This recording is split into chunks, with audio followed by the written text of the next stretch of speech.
CCM, kafu na vyama vingine vyote, sisi ni walezi wa hao vijana, lakini sitoanza kuizungumzia viongozi wetu wakuu, ambao viongozi hawa wanatoka ndani ya Chama cha Mapinduzi. Hakuna chama kingine, serikali ni moja tu. Kwa hiyo usichukie, lazima tuwapende viongozi wetu. Kiukweli sote ni mashahidi. Nitazungumzia nyanja 3 tu za Mheshimiwa Dr. Hussein Ali Mwinyi juu ya mambo aliyoyafanya ndani ya Zanzibar yetu. Sisi sote ni mashahidi. Mheshimiwa Dr. Hussein Ali Mwinyi, ukiangalia katika nyanja ya elimu, wallahi leo Pemba inaongoza kwa magorofa, shule za magorofa, tena magorofa yenye hadhi. Ukishuka pale airport, ukija zako kuanzia hii airport yote na kuja zako Chake, unaona gorofa tu. Wengine hupotea kingia kujiuliza, hii ndio Pemba kweli? Huyo ndio Dr. Mwinyi. Nyote ni mashahidi. Wanafunzi vijana wadogo wanamaliza form 4 hawana pa kwenda, wazazi wao ni maskini, hawajui cha kufanya, wanazurura. Lakini Dr. Mwinyi akaona wacha niwaanzishie mikopo ili hawa vijana waweze kuchukua hii mikopo wajiendeleze kielimu. Dr. Mwinyi oye!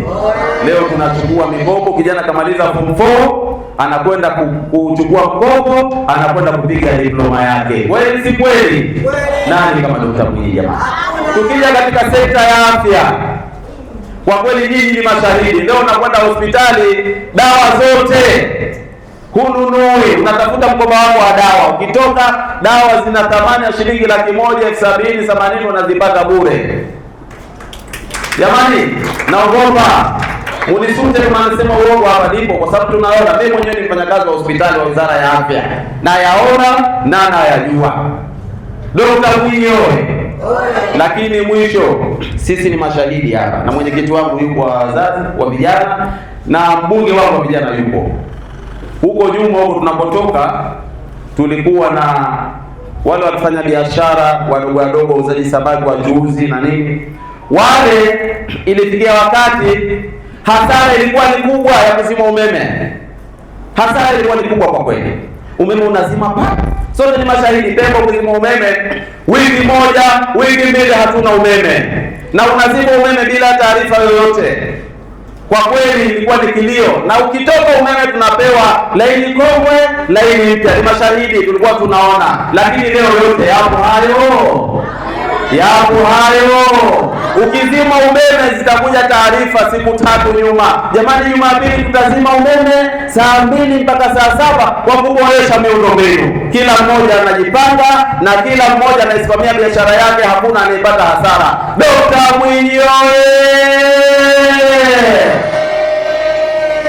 Lakini niseme kwa mamangu hapa, Mheshimiwa Zainab, kwa kweli mheshimiwa, kwa unaoyafanya ni mazito na ni makubwa. Mimi sitaki nikusifu sana kwa sababu bosi wangu hapa kashamaliza, sina cha kuongezea.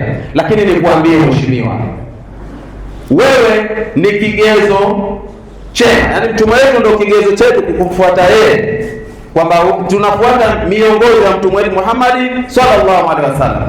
Kwa hiyo Mtume wetu Muhammad sallallahu alaihi wasallam alipigwa vita katika kufikisha nini? Ujumbe.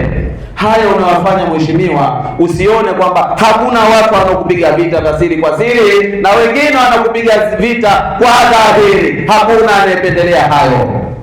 Mheshimiwa, tunakuombea dua usiku na mchana. Mwenyezi Mungu akusimamie katika mambo yako, na sisi vijana tupo nyuma yako, tupo sambamba yako. Hakika umeubadilisha mkoa wetu huwa Kaskazini Pemba na Zanzibar kwa ujumla. Mimi mwenyewe ni shahidi ya maneno aliyozungumza katibu wangu hapa, bosi wangu, kwamba nilikuwa sielewi huko kipindi cha nyuma, sielewi mbunge nani wa vijana, sifahamu hasa kuna mbunge wa vijana. Najua kuna mbunge wa vijana, lakini sielewi kutokana na mazingira yaliyotoka. Lakini leo alhamdulillah, Mwenyezi Mungu akuweke na akuongoze kwa kila lenye kheri na akulinde na shari.